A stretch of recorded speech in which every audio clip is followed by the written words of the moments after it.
guys, Lewis here, and in this video today I'd just like to give you a little introduction into using arpeggios in your gypsy jazz soloing. Arpeggios is traditionally the main form, certainly what Django used in his solos, so if you want to get that sound then knowing arpeggios is really important. Arpeggios isn't everything in gypsy jazz, but it's certainly a really good guideline to spell out the changes. The topics we'll sort of talk about briefly today is major, minor, seventh and diminished. These are the main types of arpeggios that I used. So starting off with major, you at least need to know a major arpeggio. What is a major arpeggio? The root, the third, the fifth of any key. So I'm in the key of A currently, A major. So A, C sharp, E. I'm going root, third, fifth, root, third, fifth, root. Here it is nice and slowly.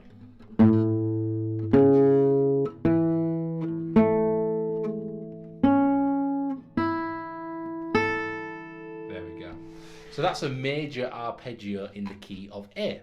Like I said, it's just that one shape and you can play it anywhere. So transposing it and playing it in different keys is really easy because you just need to learn the shape and move it up and down. To make it sound a little bit more exciting, you may add in an extra note to make it, for example, a major seventh arpeggio. Still in A, so that'd be root, third, fifth, seventh. That's a nice sound. Then there's the root. Do da da dee da da do da. So when you're spelling out an A major 7, do da do da dee, first octave.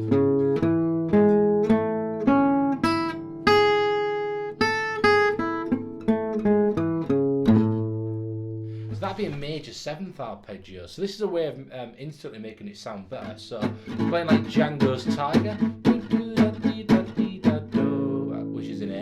You could go boo ba da dee ba doo da doo and get that major 7 sound, which sounds really great. Once again, it's one shape, right? So playing it in different keys. Playing All of Me in C. All of me. You could go doo da da. Emphasize the major 7, and that gives it that sort of sound. Doo da dee da da da da. There we go. That's the major 7. You know, vary it around. You might do a major 6th, so that's 1, 3, 5, 6, right? 1, 3, 5, 6. Right?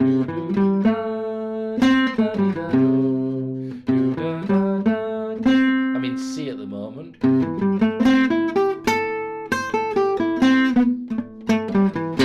So by emphasising that 6, all of me again, there's a C6, there's the 6th, so you're emphasising that note. So now you've got a bit of option, right? You're in a major key, and you're not just using C major scales, but now thinking more major 7th, 6th, major 6th arpeggios, and major arpeggios. So over C of all of me, major 7, major 6th,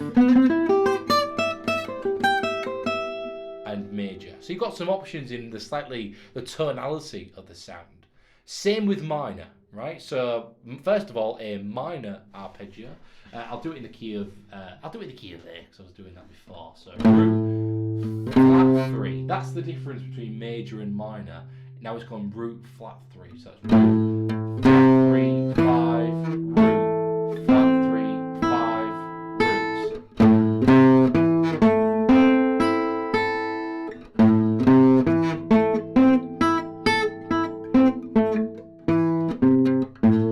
So if you're playing minor swing, do do da, do da, you know, just use little shapes like this. Use it as enclosures. Use it as little runs.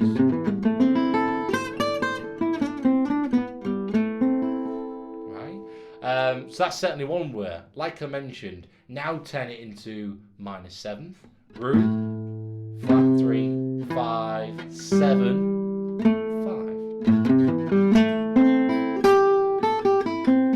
So if you want that more colourful sound, here's an A minor 7. Emphasise the 7.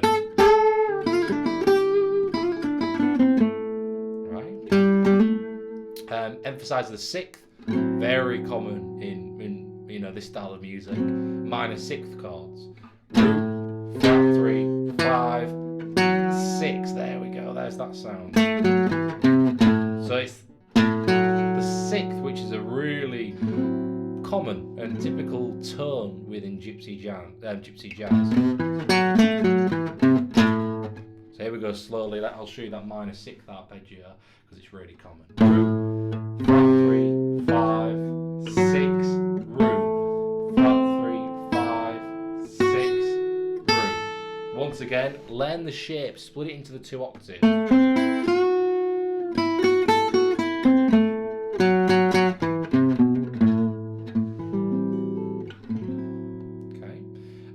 So you need to be colourful and try, mainly used in jazz and gypsy jazz is minor 7th and 6th. So really try and spell out those. Playing over dominant 7th chords, really common, they come up all the time. You need to know a dominant 7th arpeggio, right? Also in the key of A. So if you're playing Dark Eyes, play this.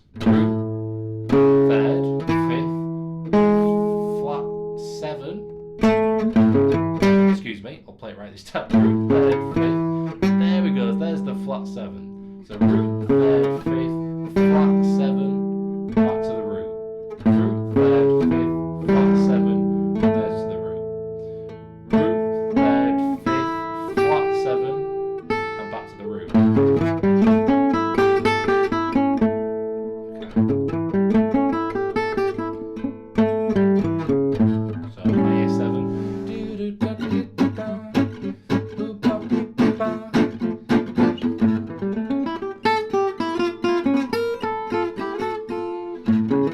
A little lick you can use over this as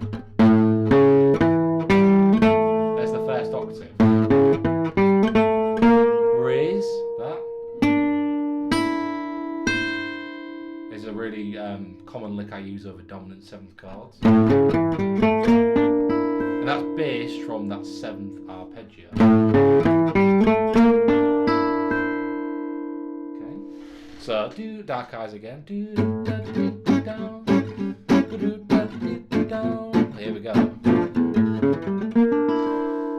It's got a great tension. So, but yeah, you can use a lot of ideas just by basing it off the arpeggio.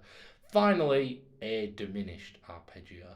Now, playing over diminished chords initially can be quite challenging, but there's a really, really simple arpeggio that I use because I want to make it as easy as I can. We already think enough, so use this arpeggio. If I do it in the key of A, say A diminished, it's dead simple.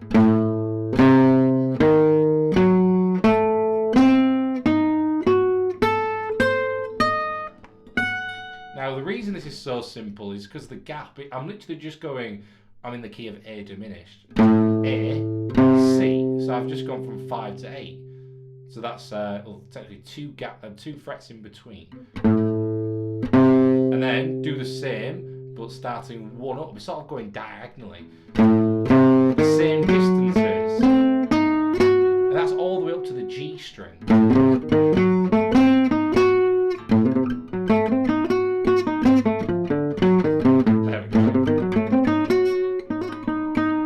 B string, just move up 2 frets.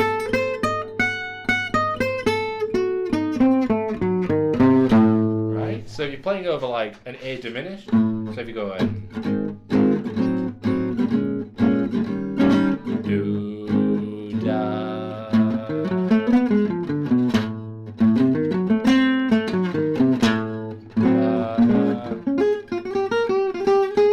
right, A diminished, what can I play? I could just use that one shape, right? Once again, just take parts from the scale and then just play short things. Now in gypsy jazz, diminished chords don't come up for 4 bars or something. It's just going to go for a brief moment potentially. So when you're playing over, there's a G diminished, same shape, right? Just pick a small part of it, maybe the B and E string. So there's the B and E. There we go. So when this comes up, just hitting them notes spells out diminished, right? What is diminished? It's root, flat 3, flat 5, back to the root. So it's important to know the formula, how they're based as well. Root, flat 3, flat 5. Okay. That's diminished already, right? So yeah, just wanted to give you a brief introduction into soloing over major, minor, seventh, and diminished chords using arpeggios. I hope this all makes sense. If you'd like to dive in further, I teach gypsy jazz and other styles one-to-one online, and if you're interested, feel free to look at all the details in the description, and it'll give you some more information about it. Any questions you have, please feel free to leave a comment in the description below and in the comment section. And yeah, keep it up, guys, and I'll speak to you very soon. Cheers.